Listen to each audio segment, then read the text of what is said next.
أملاخ بزح ساعن ببزح منقدن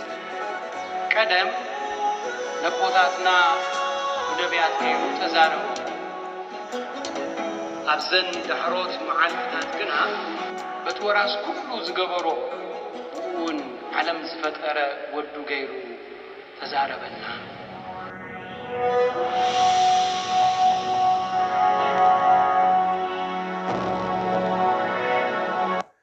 ናይዕለቱ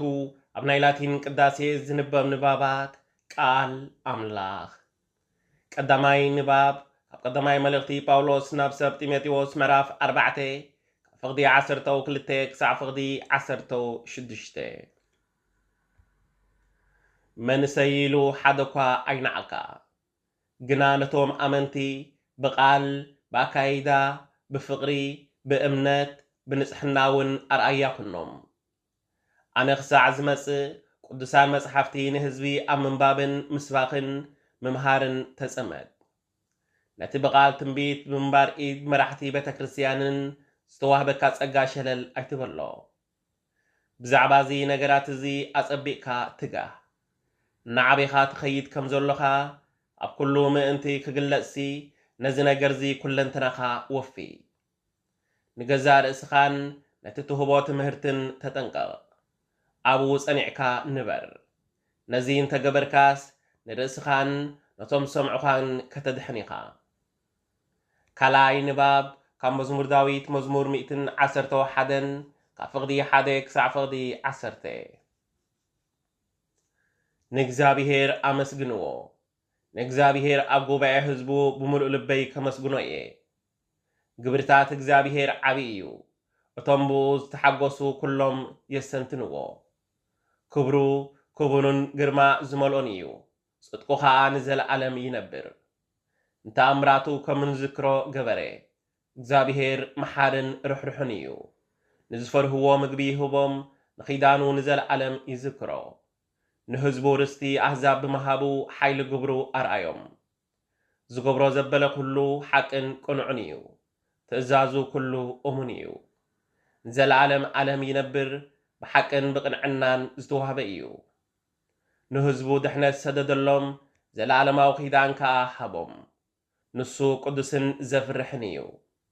ንእግዚአብሔር ምፍራሕ መጀመርታ ጥበብ እዩ ነቶም ትእዛዙ ዝፍጽሙ ኩሎም ከዓ ሰናይ ልቦና ይህቦም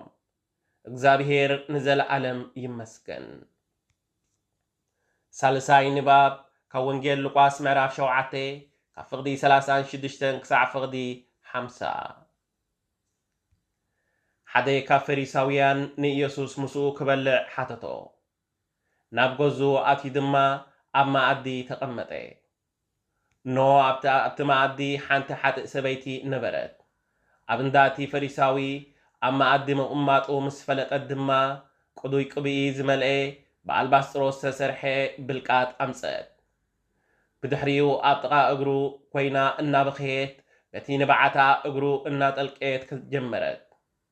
ብፀጉሪ ርእሳ እናደረዘት እግሩ ትስዕም ቅዱይ ቅብኢ እውን ትቐብኦ ነበረት እቲ ዝፀውዖ ፈሪሳዊ ድማ ነዚ ርእዩ እዚ ነቢ እንተዝኸውንሲ እዛ ትምኪዮ ዘላ ሰበይቲ ሓጥእ እያ እሞ እንታውነታን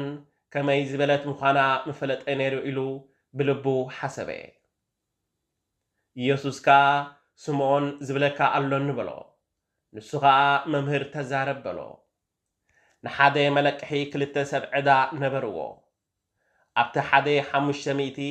ኣብቲ ሓደ ድማ 50 ዲናር ነበሮ ዝፈዲዎ ስለ ዝሰኣኑ ግና ንኽልቲኦም ሓደገሎም ካብኣቶም እቲ ኣዝዩ ዘፍቅሮ መኖም እዩ ስምዖን ከዓ ንዓይሲ እቲ ብዙሕ ዝተሓድገሉ ይመስለኒ ኢሉ መለሰ ኢየሱስ ከዓ ቁኑዕ ፈሪድካ በሎ ሽዑ ናብታ ሰበይቲ ግልጽ ኢሉ ንስምዖን ከም ዝበሎ እዛ ሰበይቲ እዚኣ ትርእያ ዶ ኣለኻ ናብ ቤትካ ኣትየ ንእግረይ እኳ ማይ ኣይሃብካንን እዚኣ ግን ብንብዓታ ንኣጋረይ ኣጠልቀየት ብፀጉሪ ርእሳ እውን ደረዘት ንስኻ ኣይሰዓምካንን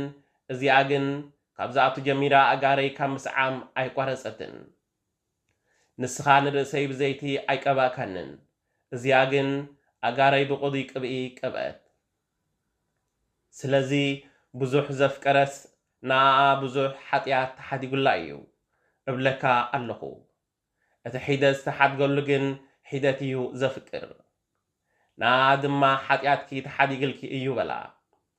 እቶም ምሱ ኣብ ማኣዲ ተቐሚጦም ዝነበሩ ከዓ ብልቦም እዚ ሓጢኣት ክሓድግ ዝኽእል መንኮን ኮይኑ ኢሎም ተሓሰቡ ንሱ ግና ነታ ሰበይቲ እምነትኪያ ዘድሓነትኪ ብሰላም ኪድበላ እዚ ቃል እግዚአብሔር አምላክ እዩ ቃል እግዚአብሔር አምላክ ተመስገነ